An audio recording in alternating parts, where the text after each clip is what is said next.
Hello student, my self Gajendra Gaur, G&R management college Bulandshahr, B.Ed department, paper number 4th, teacher teaching and technology. इसका code है 104।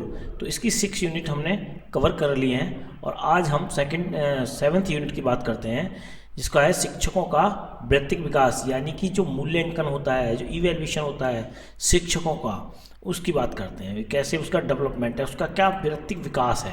तो शिक्षक मूल्यांकन का अर्थ की बात करते हैं। तो शिक्षक मूल्यांकन, जिससे यह पता चले कि शिक्षक विशेष द्वारा शिक्षक के रूप में किस स्तर तक भूमिका निभाई जा रही है, या शिक्षक द्वारा अपने कर्तव्य और उत्तरदायित्व किस प्रकार निभाए जा रहे हैं, अर्थात विद्यार्थियों के सर्वांगीण विकास हेतु उनके व्यवहार में अपेक्षित परिवर्तन लाने में किस सीमा तक सरल हो पाया है। तो यही एक मतलब ये है कि यहाँ शिक्षकों का क्या है कि भाई जो बच्चों का क्या है सर्वांगीण विकास है, उसका सर्वांगीण विकास के उपलक्ष्य में उसके व्यवहार में अपेक्षित परिवर्तन लाने के लिए क्या क्या टीचर्स करते हैं। तो यहीं एक हुमायूं अकबरी है। हुमायूं अकबरी कबीर ने कहा कि शिक्षक ही राष्ट्र के भविष्य के निर्माता हैं। नेक्स्ट बात करते हैं अध्यापक मूल्यांकन की विधियां, यानी कि जो टीचर्स होते हैं उनकी कुछ मेथड होते हैं, कुछ टीचिंग मेथड होते हैं, उनकी बात करते हैं जो मूल्यांकन के लिए काम करते हैं। जैसे रैंकिंग विधि है, दूसरा है मास्टर स्किल्स विधि, तुलनात्मक विधि, और बात करें प्रश्नावली विधि, ग्राफिक निर्धारण विधि, वर्णनात्मक मूल्यांकन विधि, महत्वपूर्ण व्यवहारों के आधार पर रेटिंग। बात करते हैं शिक्षक द्वारा अन्य विधियां, यानी कि ये शिक्षक की कुछ अन्य विधियां हैं। विद्यार्थियों द्वारा रेटिंग, अध्यापक के समक्ष साथियों द्वारा रेटिंग, पर्यवेक्षकों के द्वारा रेटिंग, समुदाय द्वारा रेटिंग, संस्थागत सुधार संबंधी रेटिंग, यानी कि ऑब्जर्व किया जाता है, उनको एक रेटिंग दी जाती है कि भाई ये यहाँ इस लेवल तक अच्छा कर रहे हैं। नेक्स्ट बात करते हैं शिक्षक जवाबदेही। तो शिक्षक जवाबदेही की है, प्रत्येक समाज यह चाहता है कि उसके नागरिकों का शारीरिक, मानसिक, बौद्धिक, नैतिक तथा आर्थिक विकास हो तथा वे उन्नति करें।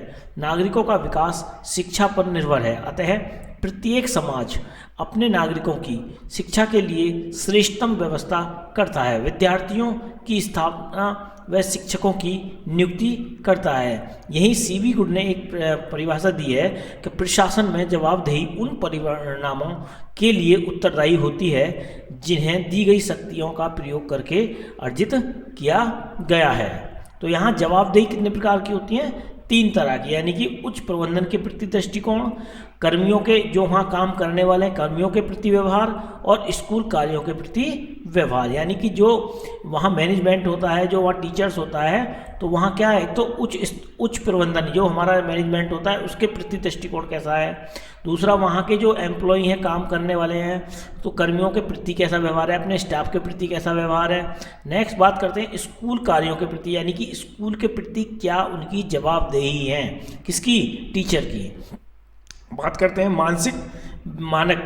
तो कुछ इनके व्यावसायिक मानक हैं। व्यावसायिक मानक की बात करते हैं तो इसमें कहते हैं मानक नॉर्म शब्द से अभिप्राय मानवीय व्यवहारों, संबंधों तथा निष्पादन का सामान्य स्तर। इन मानकों का संदर्भ बिंदु समूह होता है। मानक या मानदंड शब्द का प्रयोग समूह, गतिशास्त्र, ग्रुप डायनामिक में किया जाता है। इसका संबंध व्यवहार के उन प्रमाणीकृत नियमों से होता है जिन्हें समूह में भाग लेने वालों तथा द्वारा समूहों को एक प्रणाली के रूप में तथा प्रणाली के सदस्यों के रूप में अपेक्षित कार्यों के तौर पर स्वीकार किया जाता है। यानी कि एक स्टैंडर्ड होता है, एक मानक पहले से निर्धारित होते हैं किसी भी काम करने के, तो उसको क्या करते हैं, यानी कि नॉर्म शब्द का अभिप्राय, पहले नॉर्म्स की बात करते हैं। निष्पादन यानी कि उनकी कैसी परफॉर्मेंस है, उसके प्रति कुछ पहले से ही नियम बना दिए जाते हैं, कुछ नियम निर्धारित कर दिए जाते हैं और उसके प्रति ही वो कार्य करते हैं। नेक्स्ट बात करते हैं व्यावसायिक मानकों के प्रकार। ये 2 प्रकार के होते हैं, अनौपचारिक या परंपरागत मानक और एक सैद्धांतिक या लिखित मानक। नेक्स्ट अनौपचारिक या परंपरागत। अनौपचारिक और परंपरागत करते हैं जो पहले से चले आ रहे हैं, या अनौपचारिक जिनका कोई शेड्यूल नहीं होता, जो कोई भी चीज़ें लिखित में नहीं होती है। सैद्धांतिक जो सर्च करने के बाद में जो निष्कर्ष निकलते हैं उनको सैद्धांतिक बना लेते हैं, सिद्धांत बना लेते हैं, और वो किस फॉर्म में होते हैं? रिटन फॉर्म में होते हैं। बात करते हैं व्यावसायिक मानकों की विशेषताएं। उनकी विशेषता क्या होती है व्यावसायिक मानकों की? प्रतिस्पर्धा। नेक्स्ट है व्यवसाय के संस्कृति, मैत्रिक एवं सहयोग का प्रसार, सामाजिक दबाव तथा समरूपता, प्रभावशाली नेतृत्व, सहभागिता। यानी कि प्रतिस्पर्धा यानी कि जब हम प्रतियोगिता करते हैं। व्यावसायिक संस्कृति, जो वहाँ की व्यावसायिक संस्कृति है, जो उनका कल्चर है, वहाँ की उसको प्रदर्शित करें। मैत्रिक एवं सहयोग का प्रसार, यानी कि जो सहयोगपूर्ण कार्य करें। नेक्स्ट बात करते हैं CRT की। तो CRT होता है मानदंड और मानक संदर्भित परीक्षणों में अंतर। एक होता है हमारा मानदंड और एक होता है हमारा मानक संदर्भित। तो इनमें दोनों में अंतर है। तो बात करते हैं मानदंड संदर्भित परीक्षण की। तो मानदंड परीक्षण अनुदेशनात्मक उद्देश्यों की प्राप्ति को बताते हैं। मानदंड परीक्षण में उद्देश्यों की प्राप्ति का उल्लेख किया जाता है। इसमें अनुदेशन और शिक्षण के उद्देश्यों की प्राप्ति कहाँ तक हो पाई है, इसकी जांच की जाती है। मतलब उद्देश्य कहाँ तक प्राप्त हुए हैं। मानदंड परीक्षण के निर्माणों में अनुदेशन तथा शिक्षण के सभी उद्देश्यों से जुड़े प्रश्न की रचना की जाती है। मानदंड परीक्षण के अंक स्कोर से विद्यार्थियों द्वारा उद्देश्यों को प्राप्त करने की सफलता पता चलता है। बात करते हैं मानक संदर्भित परीक्षण यानी कि NRT। मानक परीक्षण के परिणामों का अर्थापन कक्षा समूह के स्तर के रूप में किया जाता है। मानक परीक्षणों से यह पता चलता है कि छात्रों ने कितने प्रश्नों के उत्तर सही दिए हैं। मानक परीक्षण की रचना में शिक्षण की समस्या, पाठ्य वस्तु पर प्रश्नों की रचना की जाती है। मानक परीक्षण के अंकों स्कोर से विद्यार्थियों द्वारा पाठ्य वस्तु को सीखने के बारे में पता चलता है कि बच्चे ने कितना सीखा है। मानक परीक्षणों का निर्माण परंपरागत प्रक्रियाओं से किया जाता है। इन्हें प्रमाणिक बनाने हेतु मानकों नॉर्म्स को विकसित करना आवश्यक होता है। आगे बात करते हैं अध्यापकों के वृत्तिक विकास हेतु नीतियाँ। मतलब उनके जो वृत्तिक विकास था उसकी नीति, उसके लिए क्या नीति थी। तो अध्यापकों का व्यावसायिक संगठन। तो भारत में कई अध्यापक यूनियन हैं जो वेतन क्रम के पुनर्विचार, सेवा दशा आदि के लिए लड़ते रहते हैं। परंतु अनेक अन्य देशों में जैसे USA में अध्यापक व्यावसायिक संगठन शिक्षण व्यवसाय में कुशलता व क्षमता में विकास के लिए करते हैं। यानी कि यहाँ क्या लड़ते हैं, यहाँ जो है एक संगठन जो बनते हैं वो किसके लिए बनते हैं? वेतन के लिए, है ना। पुनर्विचार सेवा दशा के आदि के लिए, यानी कि कोई पेंशन की बात है या कोई सेवा की बात है, लड़ते हैं। परंतु अन्य देशों में जो बाहर है, फॉरेन जैसे देश में, USA वगैरह में अध्यापक क्या करते हैं, वहाँ व्यावसायिक संगठन शिक्षण व्यवसाय में कुशलता, यानी कि हम शिक्षण को कितना अच्छा कैसे बनाएं और क्या हम बेटर कर सकते हैं, है ना, कुशलता और क्षमता में विकास के लिए करते हैं। नेक्स्ट बात करते हैं अध्यापक व्यावसायिक संघ के कार्य। तो संघ होते हैं, अध्यापक यूनिट बन जाती हैं, कुछ संघ होते हैं, तो उसके प्रति क्या कार्य होते हैं। तो सदस्यता और नामांकन के आधार पर अपनी आर्थिक स्थिति में सुधार करना। नेक्स्ट है कि कार्य क्षेत्रीय सेवाओं और अनुभवों को सुलभ करना, शैक्षिक योजनाओं के निर्माण व उनको लागू करने में भाग लेना, पुस्तकीय या पुस्तकालय सेवा, सलाह सेवा, शैक्षिक यात्रा सेवा प्रदान करना।